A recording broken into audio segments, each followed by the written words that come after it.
இப்படி இருக்க ஒரு கிறிஸ்துவுக்குள் இருந்தால் புது சிருஷ்டியாய் புது வம்சமாய் இருக்கிறான். பழையவைகள் ஒளிந்து போன, பழைய வம்ச வரலாறுகள் ஒளிந்து போயின, எல்லாம் புதிதாயின. அவர் ராஜ வம்சத்தில் வந்தாலும் அவர் தேவ வம்சமாய் இருக்கிறார்.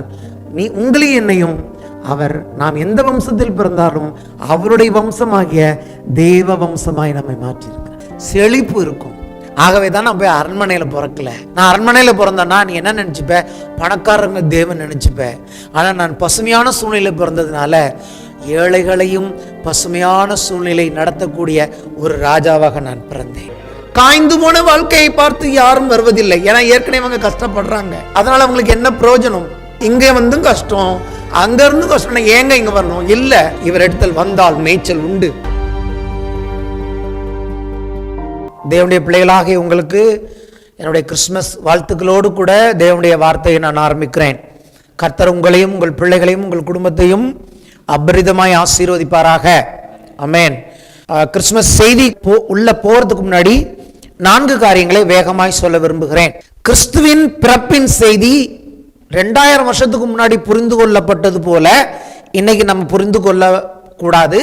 இன்றைக்கு அது நமக்கு என்ன சொல்லுகிறது என்று புரிந்து கொள்ள வேண்டும். 2வது காரியம், கிறிஸ்துவின் பிறப்பின் செய்தி நமக்கு சொல்லுகிற முக்கியமான காரியம் என்னன்னு கேட்டீங்கன்னா, வரலாற்றில் உலகத்தில் நடக்கிற சம்பவங்கள், விசேஷமாக தெரிந்து கொள்ளப்பட்ட தேவனுடைய பிள்ளைகளின் வாழ்க்கையில், உங்கள் வாழ்க்கையிலும் என் வாழ்க்கையிலும் தினந்தோறும் நடக்கும் சம்பவங்கள் எதுவுமே எதேச்சையாக விபத்து கிடையாது. அது எல்லாம் தேவன் முன்னமே திட்டம் பண்ணின தீர்க்க தரிசனத்தின் அடிப்படையில் நடந்து கொண்டிருக்கிறது. நீங்களும் நானும் அந்த தீர்க்க தரிசனத்துக்குள் இருக்கிறோம். 3வது காரியம் என்ன? கிறிஸ்துவின் பிறப்பில் சொல்லப்பட்ட தீர்க்க தரிசனம். 2 காரியங்களை பார்க்கிறோம். கிறிஸ்துவின் பிறப்பை குறித்து சொல்லப்பட்ட தீர்க்க தரிசனங்கள் இன்னைக்கு நான் காண்பிக்க போறேன். உங்களுக்கு 2 தீர்க்க தரிசனங்களை பற்றி நான் காண்பிக்க போறேன். அதுல 1 ஏற்கனவே நிறைவேற ஆரம்பித்து விட்டது. இயேசு பிறந்த உடனே அது அமலுக்கு வந்துருச்சு. அது இன்னைக்கும் நடந்துகிட்டு இருக்கு. இன்னும் நிறைவேறி முடிக்கல. அந்த தீர்க்க தரிசனம் நிறைவேறி முடிக்கும் போது இயேசு வந்து விடுவார். ஆமென். ஆகவே நிறைவேறி கொண்டிருக்கிற தீர்க்க தரிசனத்தில் இருக்கிற நீங்களும் நானும் என்ன செய்யணும்? நாம் கேட்க போகிற செய்தியை அதன் நிமித்தம் மட்டுமல்ல, ஏற்கனவே நம்ம ஆண்டவரை அறிந்திருக்கிறோம், தேவனை பாராட்ட கற்றுக்கொள்ள வேண்டும். அவரை நன்றியோடு துதித்து ஒவ்வொரு நாளும் நம்முடைய ஆண்டவருக்கு மகிமை செலுத்த வேண்டும் என்று தேவன் எதிர்பார்க்கிறார். ஏன்னா அந்த ஒரு தீர்க்க தரிசன நிறைவேறுதலின் காலத்தில் நீங்கள் நானும் பிறந்தோம். ஆமென். நான் ஒரு நாளில் பிறந்தேன், நீங்கள் ஒரு நாளில் பிறந்தீங்க. நீங்கள் ஆக்சிடெண்ட்டாக பிறக்கல, நீங்கள் உங்கள் அம்மா அப்பாவுக்கு ஏதோ விபத்தா பிறக்கல. தேவன் உங்களையும் என்னையும் எந்த ஊர்ல எந்த தாய் தகப்பனிடத்துல என்றைக்கு பிறக்க வேண்டும் என்று அவர் தீர்மானித்திருந்தார். அதை நாம் பார்க்க போகிறோம். 4வது, பிறப்பை குறித்து சொல்லப்பட்ட 2வது தீர்க்க தரிசனம். அது இன்னும் பிறப்பில் நிறைவேறல. அது அவர் பிறந்தப்ப நிறைவேறல, நிறைவேறி கொண்டிருக்கிறது. அது நிறைவேற வேண்டும் என்று சொன்னால் அவர் மீண்டும் வர வேண்டும் என்று நான் சொன்னேன். 4 முக்கியமான கருத்துகளின் அடிப்படையில் நாம் என்ன பண்ண போகிறோம்? கர்த்தருடைய வார்த்தையை பார்த்து நாமும் ஆச்சரியப்பட போகிறோம். 2 சம்பவங்களை உங்களுக்கு சொல்ல போகிறேன். அது எப்படின்னா ஸ்டோரி டெல்லிங் மாதிரி. அந்த வேத பகுதியை மட்டும் எடுத்து வச்சுங்க. இப்போ 2 சம்பவத்துல 1வது சம்பவம் பார்க்க போகிறோம். 1வது சம்பவம்னால் லூக்கா 2ஆம் அதிகாரத்தில் இருக்கிறது. லூக்கா 2ஆம் அதிகாரம் 1ஆம் வசனத்தை மட்டும் நான் வாசிப்பேன். அதுக்கப்புறம் நான் சம்பவமா அதை சொல்லுவேன். ஏன்னா உங்களுக்கு வசனமா கேட்டீங்கன்னா அதுல டைம் போகும். ஆனா நான் அதை எப்படி நடந்ததுன்னு மட்டும் சொல்றேன். அந்நாட்களில் உலகமெங்கும் குடிமதிப்பு எழுதப்பட வேண்டும் என்று அகஸ்தியராயனாலே கட்டளை பிறந்தது. ஒரு காலகட்டத்தில் இயேசு பிறந்த அந்த நாளில குடிமதிப்பு சென்சஸ் எடுக்க வேண்டும் என்று சொல்லி அந்த ராஜாவாலே கட்டளை பிறந்தது என்று சொல்லி பார்க்கிறோம். சரி, அப்ப என்ன நடந்தது? சம்பவத்தை மட்டும் நான் சொல்றேன். அந்த சமயத்துல யோசேப்பும் மரியாளும் என்ன பண்ணுகிறார்கள்? அவங்க ஊராகிய பெத்லெஹேமுக்கு போறாங்க. நாசரேத் ஊர்ல இருக்கிற அவங்க இப்ப என்ன பண்றாங்க? யூதேயா நாட்டில் இருக்க பெத்லெஹேமுக்கு போகிறார்கள். அப்படி அவங்க போகும்போது, பெத்லெஹேமில் இருக்கும்போது அந்த அம்மாவுக்கு பிரசவ காலம் வந்து விட்டது. பிரசவ காலம் அது எதேச்சியாவல்ல, அங்கே போனோன்னு தான் வந்துச்சு. ஆமென். ஏன்னா பெத்லெஹேமில் தான் இயேசு பிறக்கணும். அதனால தான் சொன்னேன், எந்த சம்பவமுமே நம்ம பார்க்க போகிறது எதுவுமே ஆக்சிடென்டல் கிடையாது, எல்லாமே தேவனுடைய திட்டம். பெத்லெஹேமுக்கு போன பிறகு அவங்களுக்கு பிரசவ வலி வந்து விட்டது. அப்போ என்ன பண்ணுறாங்க? இயேசுவை அவர்கள் பெற்று பிள்ளையை ஒரு துணியில் சுற்றி ஒரு மாட்டு தொழுவமோ ஏதோ ஒன்று சொல்கிறார்கள். அதனுடைய முன்னணியில் அந்த பிள்ளையை வச்சுருக்காங்க. அப்ப என்ன நடக்குதுன்னு கேட்டீங்கன்னா, இயேசு பிறக்கும் போது மேய்ப்பர்கள், அதாவது இஸ்ரேல் தேசத்தில் இருக்கிற மேய்ப்பர்கள் தங்கள் ஆடுகளை மேய்த்து கொண்டு இருக்கிறார்கள். மேய்த்து கொண்டுட்டு இரவுல என்ன பண்ணுவாங்க, அங்கேயே தங்கிடுவாங்க. அப்படி தங்கி இருக்கும் போது நிறைய தூதர்கள், திரளான சேனை இருக்கு, கொஞ்சம் தூதர்கள் இல்ல, நிறைய தூதர்கள் தோன்றி அவங்களுக்கு என்ன சொல்றாங்க, உங்களுக்கு என்ன வந்திருக்காங்க, அவங்க பயப்பட்டாங்க. அப்ப சொல்றாங்க, பயப்படாதீங்க, நாங்க பயமுறுத்ததுக்காக வரல, இதோ எல்லா ஜனத்துக்கும் மிகுந்த சந்தோஷத்தை உண்டாக்கும் நற்செய்தியை உங்களுக்கு அறிவிக்கிறோம்.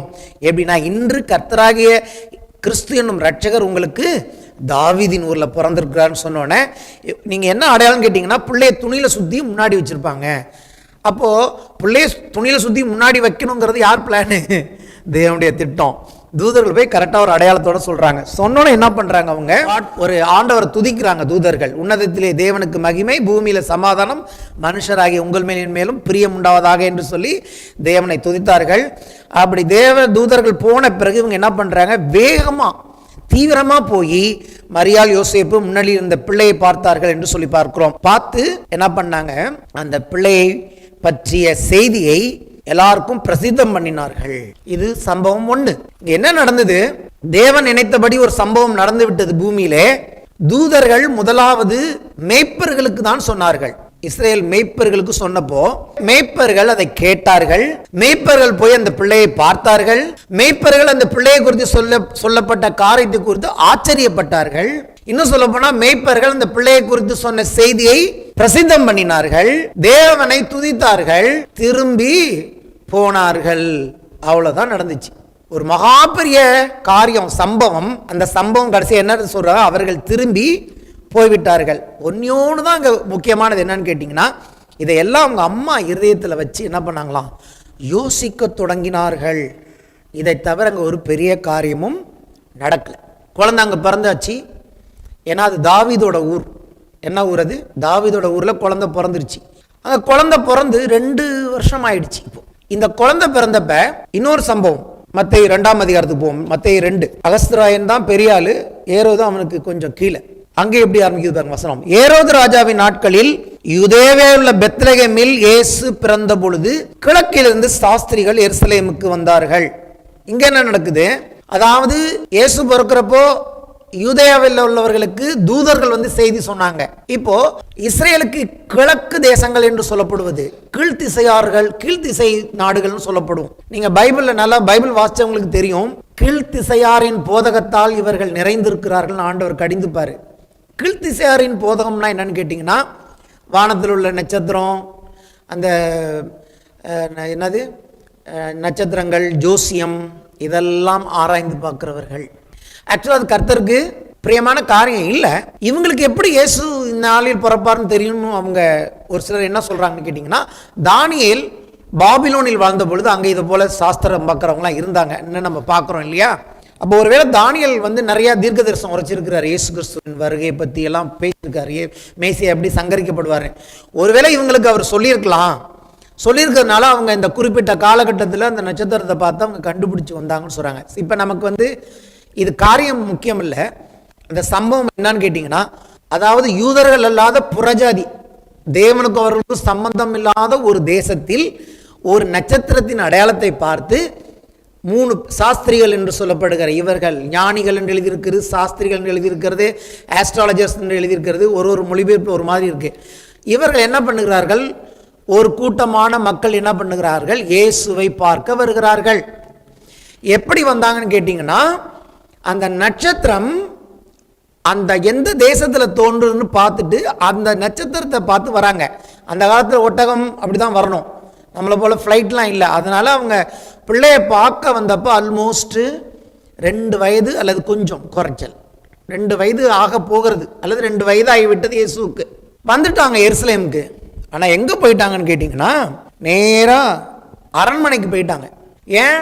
பிறந்திருக்கிறவர் யார்? ராஜா. யூதருக்கு ராஜாவாக பிறந்தவர் எங்கே? இப்படி சொல்லலாம், ராஜவம்சத்தில் பிறந்தவர் எங்கே? ராஜவம்சத்தில் பிறந்தவர் எங்கே? ராஜவம்சத்தில் பிறந்திருப்பார் என்றால் அரண்மனையில் தான் பிறந்திருக்க வேண்டும். ஆனால் அங்கே அவர் அரண்மனையில் இல்லை. அப்போ என்ன நடக்குது, அந்த ஏரோதுட்டு சொல்றாங்க, யூதருக்கு ராஜாவாக பிறந்திருக்கிறவர் எங்கே? அவருடைய நட்சத்திரத்தை பார்த்து நாங்கள் அவரை பணிந்து கொள்ள வந்தோம்னு சொன்னாங்க. கேட்ட உடனே ஏரோது கலக்கம் அடைந்தான் என்று எழுதியிருக்கிறது. ஒரு பிள்ளை பிறந்தோன்னே ஒரு ராஜாவுக்கு கலக்கம் வர வேண்டிய அவசியம் என்ன?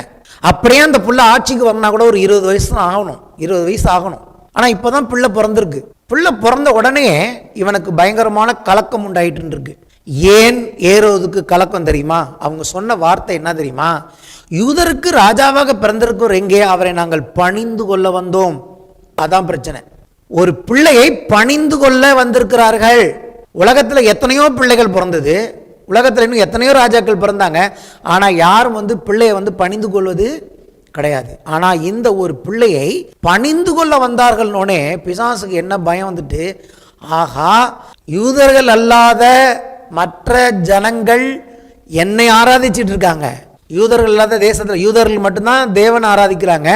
மற்ற புறஜாதி தேசங்கள்லாம் யாரை ஆராதிக்கிறாங்க? என்ன ஆராதிச்சிட்டு இருக்காங்க. இப்போ இந்த பிள்ளை யாருன்னா இது ஆராதனைக்குரிய பிள்ளை. ஆமேன். இந்த பிள்ளை வளர்ந்தா என்ன நடக்கும்? உலகத்தில் உள்ள எல்லாருமே அந்தந்த வழிபாடுகளை விட்டுட்டு மெய்யான தேவனை ஆராதிக்க வந்து விடுவார்கள். எனக்கு ஆராதனை நிற்க போகிறது என்ற கலக்கத்தினாலே அவன் பிள்ளையை கொல்ல வகை தேடினான். உடனடியாக நல்ல புத்திசாலி பாருங்க. அவன் என்ன, அவங்க சொல்லிட்டாங்க யூதருக்கு ராஜாவை பிறந்திருக்கிறாருன்னு சொல்லிட்டாங்க. இப்போ என்ன தெரிஞ்சிட்டு அவனுக்கு தெரிஞ்சிட்டு அவர் யார் என்பது தெரிந்து விட்டது. அவர் யார் பிறந்திருக்கிறவர்?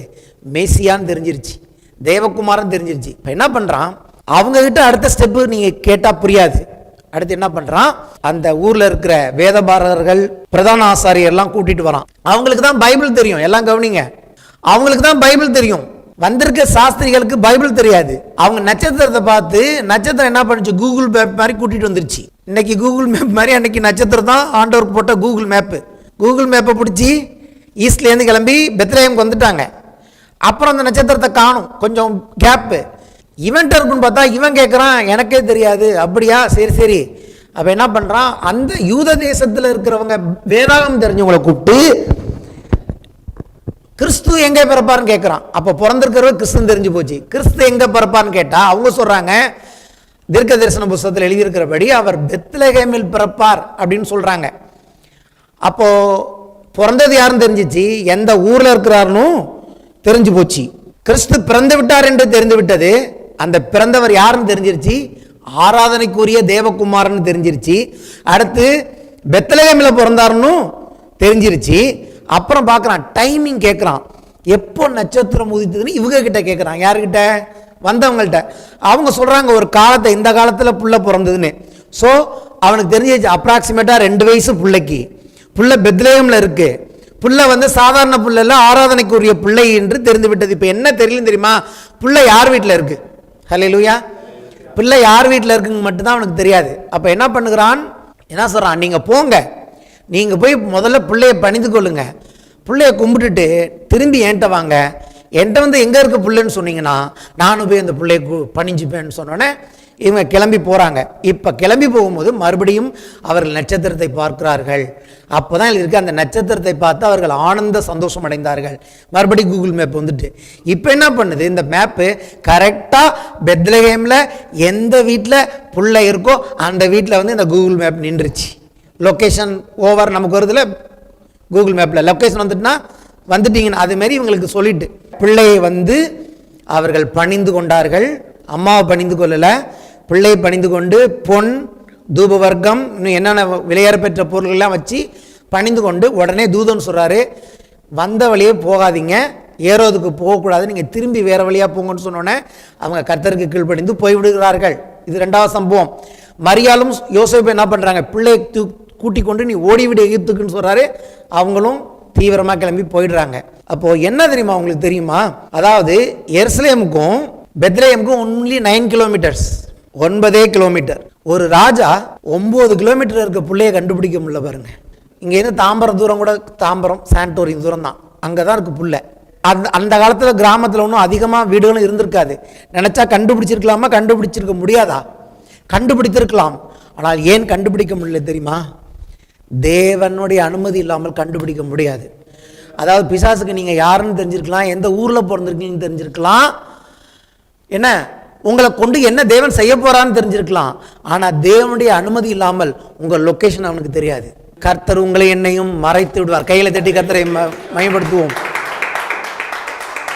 இயேசு எங்க இருக்கிறாருங்கிற லொகேஷனை கர்த்தர் அன்னைக்கு மறைத்தது போல இன்னைக்கும் நம்ம வந்து ஊழியெல்லாம் செஞ்சிட்ருக்கோம், இன்னும் சரியாக போயிட்டுருக்கோம்னா நமக்கு ஒன்றும் பிரச்சனையே இல்லைன்னு நினச்சிட்டு இருக்கீங்களா? அந்த ஊரில் உலகத்தில் நிறைய பேருக்கு நம்ம லொக்கேஷன் தெரியாது, அவன் எங்கே இருக்கான்னு தெரியாது. ஹல்லேலூயா. ஆகவே நம்முடைய வாழ்க்கை போய்கொண்டிருக்கிறது. பெத்லகேம் பற்றி ஒரு வார்த்தை சொல்கிறேன். பெத்லகேம் ஒரு தீர்க்க தரிசனமான இடம். பெத்லகேமுக்கு வந்தவங்க யாரும் என்ன, பெத்லகேம்ங்கிறது அப்பத்தின் வீடு.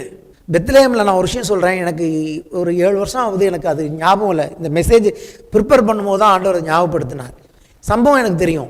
அதாவது பெத்லகேமில் நான் இருந்த ஹோட்டலில் இருக்கும்போது என்னுடைய டாலர்ஸ் தீர்ந்து போச்சு. அப்போ ஆண்டவர் சொல்லிக்கார், ஊழியக்கார்ட்ட சொல்லிட்டு, என்னுடைய மகன் ஒருத்தன் இருக்கான் ஆப்போசிட் ரூமில், அவனுக்கு போய் $100 கொடுன்னு சொல்லி அந்த பாஸ்ட் வந்து எனக்கு $100 கொடுத்தாரு. நான் ஏன்னு கேட்டதுக்கு அவர் சொன்னார், கர்த்தர் உங்களுக்கு கொடுக்க சொன்னார்னு. அன்னைக்கு நான் அதை ஒரு சம்பவமாக எடுத்துக்கிட்டேன். ஆனால் இன்றைக்கி யோசிக்கிறேன், கர்த்தர் ஒரு தீர்க்க தரிசனமாக என்ன பண்ணியிருக்காருன்னா, பெத்லகேமுக்கு வந்துட்டு நீ வெறுங்கையோடு போக முடியுமாப்பா, அப்பத்தை கொடுத்து ஆசீர்வதிக்கிற தேவன்னா. என் பொண்ணு சாட்சி அதுக்கு. எனக்கு தெரியல, அது ஒரு தீர்க்க தரிசனமான இடம், இயேசு பிறந்த இடம்னு மட்டும்தான் தெரிஞ்சது. எனக்கு என்ன அற்புதம் நடந்ததுன்னு எனக்கே புரியல. நேற்று தான் ஆண்டவர் ஞாபகப்படுத்துறாரு, வந்தியே பெத்லகேமுக்கு, உன்னை சும்மா ஏன் உனக்கு சூழ்நிலை அப்படி உண்டாக்குனேன். நான் இருந்த டாலர்லாம் வேக வேகமாக செலவு பண்ணோம் நாங்கள். ஏன்னா எங்கள்கிட்ட தான் கார்டு இருக்கே, கார்டு யூஸ் பண்ணிக்கலான்னு. அங்கே போய் போட்டால் தான் தெரியுது, கார்டு வந்து இங்கேருந்து பர்மிஷன் வாங்கியிருந்தா தான் அங்கே ஒர்க் பண்ணணுன்னு. நம்பிக்கை இழந்து விட்டோம். ஒன்றும் பிரச்சனை இல்லை. அப்போ கர்த்தர் சொல்கிறாரு நேற்று என்கிட்ட, எவ்வாறு உன்னை அப்படி சிஸ்டம் பண்ணதே நான் தான். அங்கே வந்து நீ எம்டியாக நிற்கணும், அங்கே நான் உன்னை ஆசீர்வதித்து நான் தான் பெத்லகேமின் ஆண்டவர்னு சொல்லணும்னு சொன்னார். ஹல்லேலூயா. இன்னைக்கு ஏன்னா இது உங்களுக்கு சொல்கிறேன்னா, நாம் இருக்கிற சபை பெத்லகேம். ஹல்லேலூயா. இந்த சபைக்கு வந்த பிள்ளைகள் இது வரைக்கும் யாரும் வெறுமையாக போனதே கிடையாது. நன்றியோடு போனார்களோ, நன்றி கெட்டு போனார்களோ, ஆனால் எல்லாரும் திருமணமாகி பிள்ளைகளோடையும் நல்ல வேலையோடும் பிஸ்னஸோடும் போனார்கள். இயேசு இன்றைக்கும் தன்னுடைய வீட்டுக்கு வருகிறவர்களுக்கு அப்பமும் திராட்சரசமும் கொடுத்து ஆசீர்வதிக்கிறவர். பெத்லகேமில் இவனுக்கு லொக்கேஷன் தெரியல. 9 கிலோமீட்டர் நான் போட்டு பார்த்தேன் நெட்டில். பெத்லகேம்லேருந்து எருசலேம்லேருந்து பெத்லகேம் 9 கிலோமீட்டர். Just 9 kilometre. ஒரு ஸ்டூபிட் கிங், ஒரு முட்டாள் அந்த இடத்தையே ஆண்டுகிட்டு இருக்கான். ஒரு பிள்ளையை கண்டுபிடிக்க முடியல. எப்படி இது சாத்தியம்? கண்டுபிடிக்க முடியாது. கர்த்தர் மறைத்தார். இவர்களும் வந்தார்கள், பார்த்தார்கள், பணிந்தார்கள், போய்விட்டார்கள். ஒரு பெரிய காரியம் நடக்கல. 2 விதமான மக்களுக்கு தெரிந்துவிட்டது, இஸ்ரவேலை ஆளும் ராஜா பிறந்திருக்கிறார். ராஜா பிறந்த 2 சம்பவத்தை சொல்லிட்டேனா கதை. ஏன் இந்த ராஜா பிறந்தார், இந்த ராஜாவை பற்றிய தேவனுடைய எதிர்பார்ப்பு என்ன? இவர் எந்த ஊர்ல பிறந்தார்?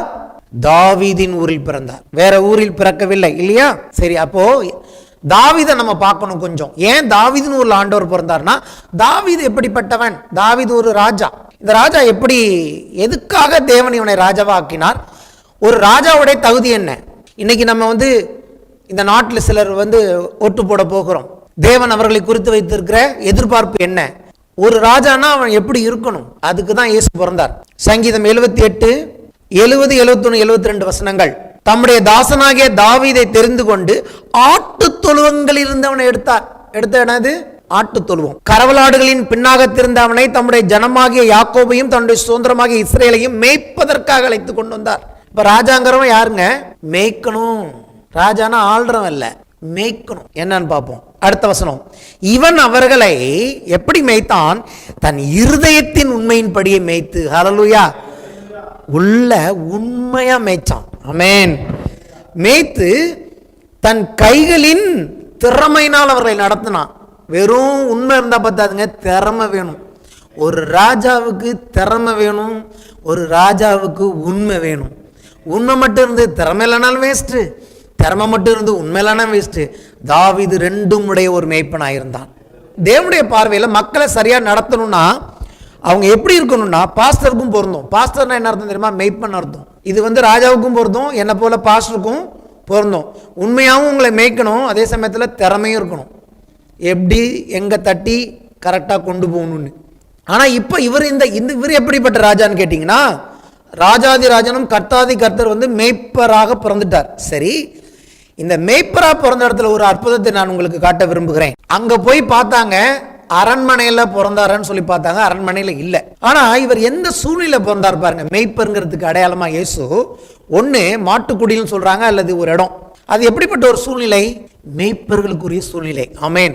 ஏற்கனவே அங்கே மேய்ப்பர்கள் ஆடு மேய்ச்சிட்டு இருக்காங்க. இவர் பிறந்த இடமும் என்ன மாதிரி ஒரு சூழ்நிலை? மேய்ப்பர்களுக்குரிய ஒரு சூழ்நிலை. இன்னொன்று என்னன்னு பார்த்தீங்கன்னா, சத்திரத்தில் அவருக்கு இடம் கிடைக்கல. அதுவும் வேணுக்குனே தான் நடந்தது. சத்திரத்தில் குழந்தை பிறக்கிறதுக்காக போய் கேட்குறாங்க, ரூம் கிடைக்கல, ரூம் கொடுக்க மாட்டேன்ட்டாங்க. ஹோட்டலில் ரூம் கிடைக்கல அவருக்கு. அப்போ இங்கே பிறக்கிறான்னு பார்க்குறோம். அப்போ நீங்கள் ஒரு விஷயம் கவனிக்கலாம். இதுதான் என்னுடைய பிரசங்கத்தின் இன்னைக்கு முக்கியமான இடம். ஒரு பசுமையான சூழ்நிலையில் இயேசு பிறந்தார். பிறக்கும்போது சுற்றிலும் புல், ஆடு மாடுகள், மேய்ப்பர்கள், ஒரு பசுமையான சூழ்நிலை. அவருக்கு ஒரு ரூமில் பிறந்திருக்கலாம், பிறக்கல. பர்பஸாகவே கர்த்தர் எப்படி பிறந்தார்னு கேட்டிங்கன்னா, பிறக்க வச்சார்னு கேட்டிங்கன்னா, ஒரு பசுமையான வசந்த கால சூழ்நிலை. அவர் பிறந்தது ஸ்ப்ரிங் சீசன் சொல்கிறாங்க, எல்லாம் நல்லா பசைன்னு இருக்கும் பாருங்க. அந்த காலகட்டத்தில் இயேசு பிறந்தார். ஏன் பிறந்தார்னா, ராஜ வம்சத்தில் பிறந்தார். ஆனால் ராஜாவின் அரண்மனையில் பிறக்கல. ஏன்னா அவர் ராஜ வம்சத்தை உருவாக்க வரவில்லை, அதை விட ஒரு மேலான வம்சத்தை இந்த பூமியில் உருவாக்க வந்தார் இயேசு. அதுதான் இன்றைக்கு நாம் பார்க்க போகிறோம். சொல்லுவோமா, பசுமையான சூழ்நிலையில் பிறந்தார். ஏன் தெரியுமா அவர் பசுமையான சூழ்நிலையில் பிறந்தார்? உங்களையும் என்னையும் ஒரு பசுமையான சூழ்நிலையில் நடத்த பிறந்தார். ஒரு ராஜா உலகத்தில் இருக்கிறான மக்கள் அவங்ககிட்ட என்ன எதிர்பார்க்குறாங்க? ஒருத்தவங்க ஆளணும்னா அவங்க என்ன எதிர்பார்க்குறாங்க? ஒரு குறையும் இல்லாமல் இந்த தேசத்தை யாராவது பார்த்துக்க மாட்டாங்களா? மக்களுக்கு ஒரு பிரச்சனை இல்லாமல் தேவைகளை சந்திக்க மாட்டாங்களா? அப்படி தான் நம்ம பார்க்குறோம். ஆனால் நமக்கு கிடைப்பது என்ன? ஏமாற்றம். ஆனால் இவர் அப்படி ஏமாத்துறவரே கிடையாது. ஒரு ஊழியக்காரனை, இந்தியாவிலேருந்து போன ஊழியக்காரனையே நிறைத்து அனுப்புவார் என்று சொன்னால், ஹல்லேலூயா. உலகத்தில் இருக்கிற எல்லாருக்கும் பசுமையை கொடுக்கிறவர். அவர் என்ன சொல்ல வர்றாரு? உங்களையும் நான் இப்படி பசுமையான மேய்ச்சலில் நடத்தும்படியாகத்தான் நான் மேய்ப்பராய் பிறந்தேன்.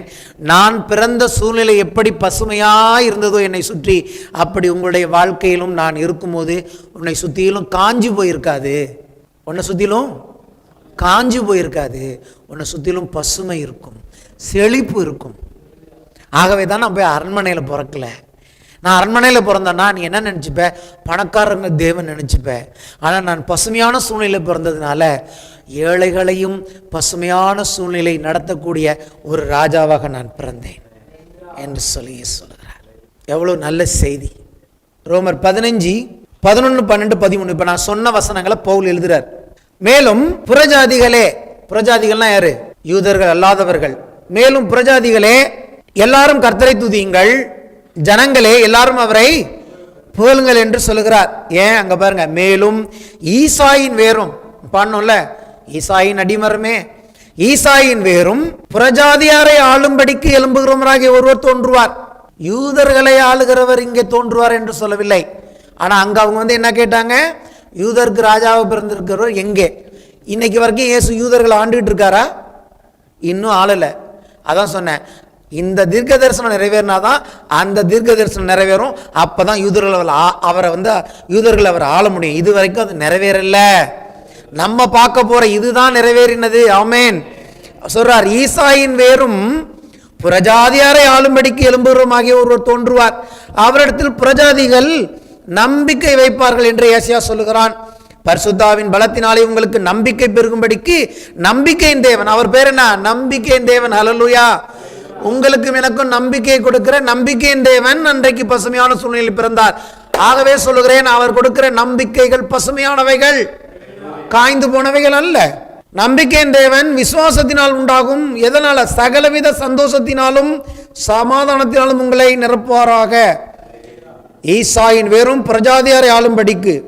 ஈசாயின் வேர்ல எழும்பினார், வளர்ந்தார், எந்த சத்தம் ஆர்ப்பாட்டம் இல்லாமல அங்க வாழ்ந்தார். ஆனா எப்ப இந்த நம்பிக்கை எப்படி வந்தது? அவர் எருசலேமில், அதாவது பெத்லஹேம்ல பிறந்து அந்த தேசத்துல வாழ்ந்த வரைக்கும் புறஜாதியாருக்கு எந்த நம்பிக்கையும் இல்லை. அந்த தேசத்துல இருந்த புறஜாதியாருக்கு நம்பிக்கை. ஏசாயா சொல்கிறான், இதோ இருளில் இருக்கிற ஜனங்கள் வெளிச்சத்தை கண்டார்கள். ஆனா எல்லாருக்கும் எப்ப வெளிச்சம் உண்டாகுச்சுன்னா, இந்த வந்த ஆண்டவர் அவர் பாடுகள் பட்டு மரித்து உயிர்த்தெழுந்து, அதாவது கல்வாரி சிலுவையில் உயர்த்தப்பட்டிருந்த பொழுது இந்த மரம், இந்த பசுமையான, அவர் சொன்னார் பச்சை மரத்துக்கே இந்த பாடுனா அப்படின்னு சொன்னார். இந்த பச்சை மரம் என்ன பண்ணுது? இந்த பசுமையான மரம், பசுமையான சூழ்நிலையில் பிறந்த இவர் சிலுவையில உயர்த்தப்பட்ட பொழுது என்ன நடந்ததுன்னா, ஒரு பசுமையான நம்பிக்கை இந்த உலகத்துக்கு எல்லாம் போனது. அவர் சொன்னார், நான் உயர்த்தப்பட்டிருக்கும் பொழுது எல்லாரையும் என்னிடத்தில் இழுத்துக் கொள்வேன். இவர் யூதர்களின் நம்பிக்கையை நிறைவேற்றும்படி இவர் பிறக்கவில்லை, யூதர்கள் இல்லாத புறஜாதி தேசங்களின் நம்பிக்கையை நிறைவேற்ற பிறந்தார். நம்பிக்கையின் தேவன். அதாவது இவர்கிட்ட என்ன விதமானதுன்னா எல்லாருடைய நம்பிக்கை நிறைவேற்றவரால் முடியும். ஹல்லேலூயா.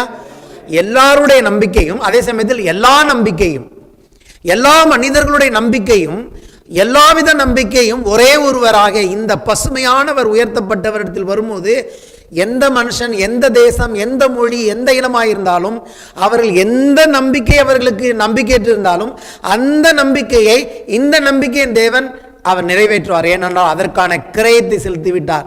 நம்மை ஆளும்படி புறஜாதியர்களை, யூதர்கள் எல்லாம் தேசங்கள் இருக்கிற நமக்கு ஆளுகை, நம்மை ஆளுகை செய்ய முடியும். ஆளுகைனா நம்ம எங்க தெரியுமா மிஸ் பண்ணிட்டோம்?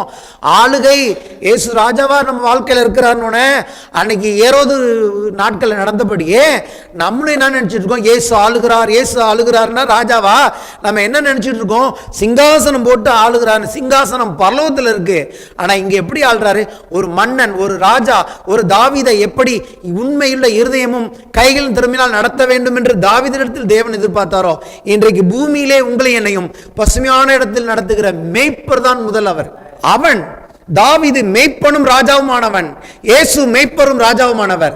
மேய்ச்சலை கொடுக்காத ராஜா ராஜா கிடையாது. அவன் யாராக இருந்தாலும் ஆட்சியாளன் இந்த உலகத்தில் சரி, தன் ஜனங்களுக்கு சரியான மேய்ச்சலை கொடுக்காவிட்டால் அவனுடைய பேர் ராஜாவே கிடையாது. என் ராஜா முதலாவது அவர் மேய்ப்பர். ஆகவே தான் அவர் ராஜாவாக பிறந்தாலும் அவர் அரண்மனையை தெரிந்து கொள்ளாமல் என் கர்த்தர் அங்கே ஒரு பசுமையான சூழ்நிலையை தெரிந்து கொண்டார். ஏன்? உலகத்தில் இருக்கிற எல்லா பிரஜாதிகளுக்கும் பசுமையான நம்பிக்கை கொடுக்கும்படி என் இயேசு அரண்மனை தெரிந்து கொள்ளாமல் ஒரு மாட்டு தொழுவத்துக்கு போனார் என்று பார்க்கிறோம். இவரில் என்ன நம்பிக்கை வைத்தாலும் அதை நிறைவேற்றவர் வல்லவராக இருக்கு. இப்படிப்பட்ட ஆண்டவரிடத்தில் நாம் வந்திருக்கிறோம், சாதாரணமானவரிடத்தில் இல்லை. நானும் அப்படிதான். இயேசு ராஜா அப்படின்னோட கண்களில் வருவது அரண்மனை. இயேசு ராஜா என்று சொன்னோடனே பரலோகம், இயேசு ராஜா என்று சொன்னோடனே ஒரு பெரிய சிங்காசனம். அங்கிருந்து தானே வந்தார், கீழே சிங்காசனத்தை விட்டு தானே இறங்கி எனக்காக உங்களுக்காக வந்தாரு. இப்ப நம்ம ஏன் சிங்காசனத்தை பார்த்துட்டு இருக்கோம்? சிங்காசனம் எப்பொழுது நிறைவேறும்? எல்லாரும் புறஜாதிகளுடைய நிறைவு உண்டான பிறகு அவர் மறுபடியும் வந்து எருசலேமில் அவர் யூதருக்கு ராஜாவாக ஆளும்போது சிங்காசனம் உண்டு, உங்களுக்கும் உண்டு, எனக்கும் உண்டு. அவருடைய ஜனங்களை அன்றைக்கு ஆழ்வார். ஆனால் அது அவருடைய நோக்கம் அல்ல. உலகத்தில் இருக்கிற எல்லா மக்களையும் ஆள வேண்டும். எப்படி ஆள வேண்டும்? நான் எப்படி உங்களை ஆளுகிறேன் உலகத்துக்கு காட்டுங்க. சபையில் இருக்கிறவங்களுடைய இந்த கர்த்தராகிய ஆண்டவர் தேவன் மேய்ப்பர் எப்படி உங்களை என்னையும் பசும்புல் மேய்ச்சலில் நடத்துகிறார் என்று சொல்லி ஆசீர்வதிக்கப்பட்ட வாழ்க்கை வாழும்போதுதான் இந்த ராஜாவினிடத்தில் மற்றவர்கள் வருவார்கள். காய்ந்து போன வாழ்க்கையை பார்த்து யாரும் வருவதில்லை. ஏன்னா ஏற்கனவே அவங்க கஷ்டப்படுறாங்க. அதனால அவங்களுக்கு என்ன பிரயோஜனம்? இங்க வந்தும் கஷ்டம், அங்க இருந்து கஷ்டம், ஏங்க இங்க வரணும்? இல்ல, இவர் இடத்தில் வந்தால் மேய்ச்சல் உண்டு. ஆகவே தான் அநேக வீடியோக்கள் வருகிறது. கர்த்தரின் மேய்ப்பராக இருக்கிறார், நான் தாழ்ச்சியடைன்னு அந்த ஒரு வசனத்தை டெய்லி சொல்லுங்க, அதுலேயே அவ்வளோ அற்புதம் நடக்குதுன்னு சொல்றாங்க. நடக்குது, எனக்கு நடந்தது, உங்களுக்கும் நடக்கும். யோவான் 10:3 வாசலை காக்கிறவன் அவனுக்கு திறக்கிறான், ஆடுகளும் அவன் சத்தத்துக்கு செவி கொடுக்கிறது. அவன் தன்னுடைய ஆடுகளை பெயர் சொல்லி கூப்பிட்டு அவைகளை வெளியே நடத்தி கொண்டு போகிறான். ஒவ்வொரு உங்களுடைய என்னுடைய பெயரை அவர் அறிந்திருக்கிறார். அவன் தன்னுடைய ஆடுகளை வெளியே விட்ட பின்பு அவைகளுக்கு முன்பாக நடந்து போகிறான். ஆடுகள் அவன் சத்தத்தை அறிந்திருக்கிறபடினால் அவனுக்கு பின் செல்லுகிறது. எங்க போறான்? மேய்ப்பன் என்று சொல்லி அவன் முன்னே போனால் எங்கதான் ஆடுகள் அமைதியா போயிடுது. ஏன் தெரியுமா? ஆடு நம்பி போகுது. ஆடு நம்பி போகுது. என்னன்னா, மேய்ப்பன் எங்க நான் போறேன்னு எனக்கு தெரியாது, ஆனா என் மேய்ப்பன் எனக்கு இன்னைக்கு கொண்டு போய் புல்லு கொடுத்து தண்ணி கொடுத்து என்னை திருப்தியாக்கி ரிட்டர்ன் கொண்டு வருவாருங்கிற விசுவாசத்தோட அவைகள் போகிறது. ஏன்னா அவைகளுக்கு தெரியும் என்னுடைய மேய்ப்பன் நல்ல மேய்ப்பன். இந்த மேய்ப்பன் என்ன பண்ண போகிறார்? நான் எந்த ஒரே நாள்ல ஒரே இடத்துல மேய்ஞ்சிட்டு இருக்காது, ஒவ்வொரு நாளும் புல்லுள்ள வேற இடங்களுக்கு நடத்துவார். அவருக்கு தான் தெரியும் இன்னைக்கு என் ஆட்டை கொண்டு போய் எங்க மேய்க்க போறேன், எங்க தண்ணி கொடுக்க போறேன்னு. ஆடுகளுக்கு அந்த கவலையே கிடையாது. ஆடுகள் அவர் ஏன்னா அவர் முன்னாடி போறாரு. ஆடுகள் விசுவாசத்தோட அவர் ஜஸ்ட் ஃபாலோ பண்ணி போனா போதும். அவர் கொண்டு போய் எங்க உனக்கு புல்லு வேணும், எங்க தண்ணி வேணும் அவர் நடத்துவார். இன்னொன்னு, எதிரி வந்தால் அந்த எதிரி சந்திக்க வேண்டியது என்ன இல்லை, என் மேய்ப்பனை தான் முதல்ல. ஏன்னா அவர் முன்னாடி போறாரு. என்ன முன்னாடி விட்டு அவர் பின்னாடி போல, ஆபத்து வந்தா இப்படியே ரிவர்ஸ்ல ஓடி போயிடலாம், எஸ்கேப் ஆயிடலான்னு. It is not like that. சில மனுஷங்க மேல நம்ம கூட வருவேன்னு சொல்லுவாங்க. சாகும் வரைக்கும் நான் உன்னை ஃபாலோ பண்ணுவேன், நான் உன்னை கைவிடாம இருப்பேன்னு. ஒருவனையும் காணும். இயேசுக்கே ஒருவனையும் காணும். ஆண்டவரே நான் உயிரை கூட கொடுப்பேன், நான் பேதுரு காணாமல் போய் விட்டான். பிதா ஒருவர் தான் அவரோடு இருந்தார். அவர் சொன்னார், பிதா என்னை தனியே விட மாட்டார். இன்னைக்கு சொல்றேன், இயேசுவை நம்பி வந்தவங்க மனுஷனை நம்பிங்கன்னா நல்ல நல்ல நல்ல வார்த்தையை பேச விரும்புகிறேன். அவர் ஒருவர் மேலே உங்கள் நம்பிக்கை வையுங்கள்.